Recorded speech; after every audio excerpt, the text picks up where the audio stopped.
तो नाज़रीन, ये थी हेडलाइंस। अब खबरों को तफसील से जानेंगे। केरल के सबरीमाला मंदिर में खवातीन के दाखिले के मामले पर सियासत थमने का नाम नहीं ले रही है। बीजेपी ने ऐलान किया है कि वो सबरीमाला के श्रद्धालुओं को हिमायत देते हुए अपनी तहरीक जारी रखेगी। रियासती बीजेपी ने केरल की लेफ्ट हुकूमत को नास्तिक बताते हुए इल्जाम लगाया कि रियासती हुकूमत ने सबरीमाला को बर्बाद करने का फैसला कर लिया है।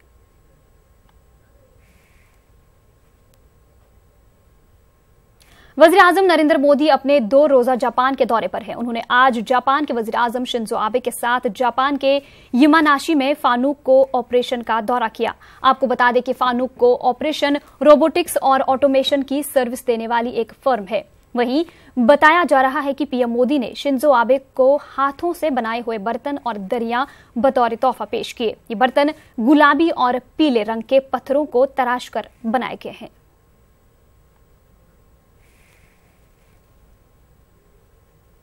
पीएम मोदी ने 49वीं बार मन की बात की। उन्होंने कई मसाइल पर इजहार ख्याल किया।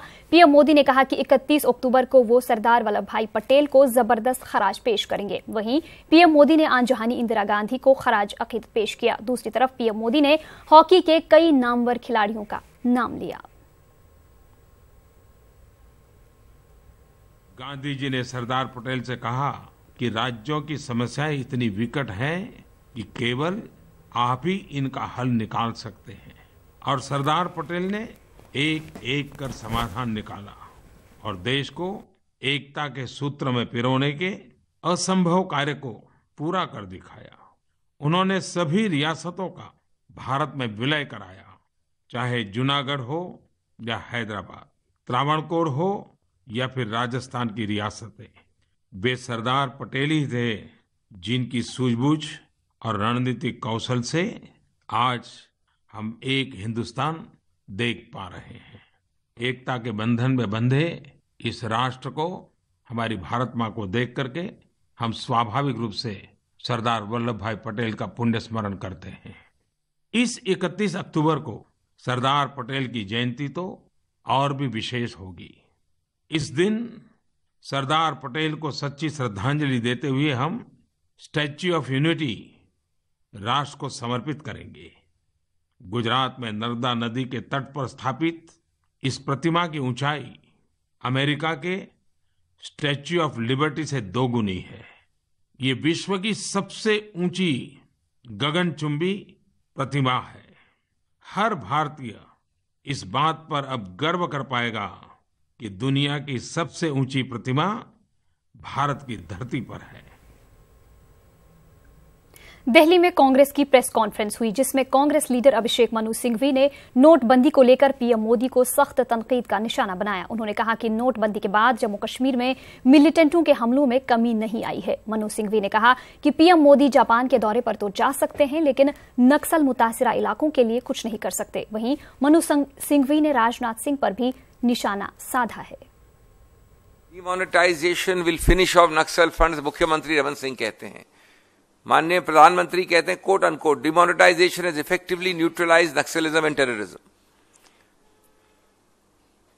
70 में ये तो हुआ नक्सलिज्म का, आतंकवाद का, और ज्यादातर मैं सिर्फ जम्मू एंड कश्मीर की बात कर रहा हूं, उत्तर पूर्व की इतनी बात नहीं कर रहा हूं।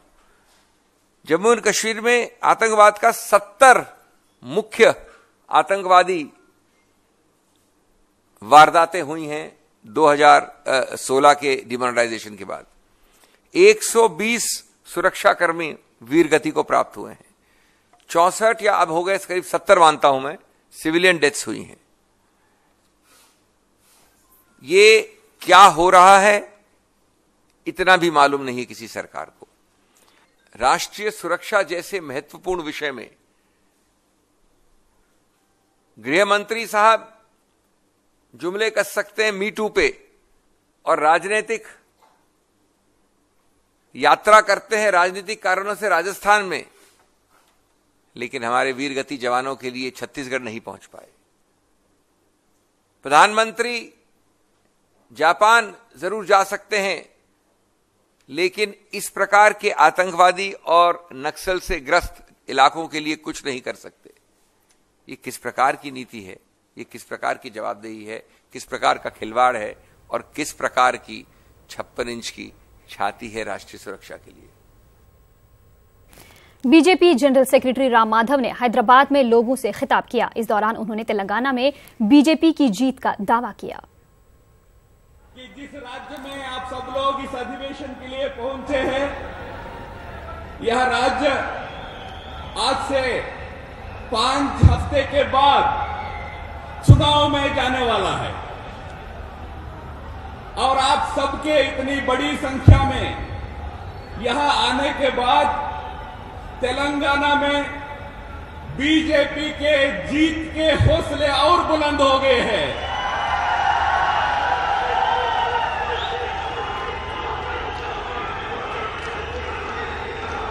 वैसे तो यहां अभी चुनाव का प्रचार औपचारिक रूप से प्रारंभ नहीं हुई है, पर मैं मानता हूं यह जो अधिवेशन हो रहा है और इसके साथ साथ आज दोपहर को जब राष्ट्रीय अध्यक्ष जी आप सबको संबोधित करें। नाज़रीन, आपको बता दें इसी तकरीब में इस वक्त अमित शाह खिताब कर रहे हैं। आपको सीधे लिए चलते हैं। के लिए परिश्रम कर रही है मोदी जी की सरकार, अहर्निश काम कर देश को आगे ले जाने के लिए एक के बाद एक योजनाओं के माध्यम से काम कर रही है। और दूसरा, एक महागठबंधन बना है, महागठबंधन जिसका नेतृत्व कौन कर रहा है अभी तय नहीं है, उनका नेता अभी तय नहीं है। मित्रों, ये दोनों के बीच में फैसला करना और युवा मोर्चे के कार्यकर्ताओं की जिम्मेदारी है 5 साल तक भारतीय जनता पार्टी की सरकार ने देश के गरीबों के लिए, युवाओं के लिए, महिलाओं के लिए, किसान के लिए, गांव के लिए, शहर के लिए, दलित और आदिवासियों के लिए जो योजनाएं करी है उसको लेकर लोगों के पास पहुंचना, और ये जब करेंगे तभी जाकर ये फैसला होगा। मित्रों, अभी मैं राहुल बाबा को सुन रहा था। राहुल बाबा अभी हर रोज एक चीज रिपीट कर रहे हैं। वो पूछ रहे हैं कि मोदी जी ने 4.5 साल में क्या किया। अरे राहुल बाबा, हम 4.5 साल का आपको हिसाब देना नहीं चाहते हैं, क्योंकि आपको हिसाब मांगने का अधिकार नहीं है। हम तो 4.5 साल से शासन में है। आपने 4 पीढ़ी तक शासन कर देश के लिए कुछ नहीं किया, देश के गरीब के लिए कुछ नहीं किया। मैं पूछना चाहता हूं मित्रों, जब नरेंद्र मोदी जी की सरकार आई, देश के अंदर 50 करोड़ लोग ऐसे थे जिनको आजादी के 70 साल के बाद कोई सुविधाएं नहीं मिली। नरेंद्र मोदी सरकार ने, मोदी जी ने, भाजपा सरकार ने ये 50 करोड़ लोगों तक सुविधाएं पहुंचाने का काम किया, उनके जीवन स्तर को ऊपर उठाने का काम किया। 30 करोड़ से ज्यादा लोगों के बैंक अकाउंट खोले गए।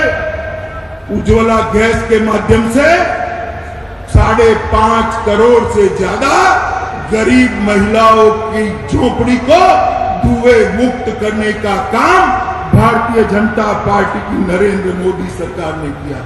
7.5 करोड़ से ज्यादा शौचालय बनाए, 2 करोड़ से ज्यादा घर बनाने का काम किया, 2 करोड़ से ज्यादा घरों के अंदर बिजली पहुंचाने का काम किया, 13 करोड़ माता और बच्चों को टीका लगाने का काम किया और 14 करोड़ युवाओं को मुद्रा बैंक की लोन देने का काम किया।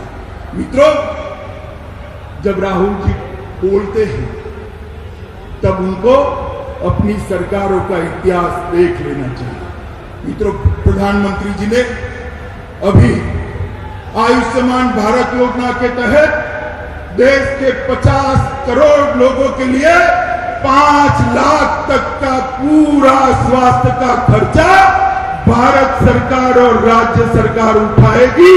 इस प्रकार की योजना लाकर गरीब के स्वास्थ्य की चिंता करने का काम किया है। और राहुल बाबा, आप हमें पूछते हो कि हमने क्या किया है। राहुल जी गरीबों के काम करे, किसानों के काम करे, शहर गांव महिला युवा दलित आदिवासी के काम करे। उसके अलावे हमने सबसे बड़ा काम किया है, देश को सुरक्षित करने का काम भारतीय जनता पार्टी की नरेंद्र मोदी सरकार ने किया। मित्रों, यूपीए की सरकार थी, 10 साल तक सोनिया मनमोहन की सरकार थी।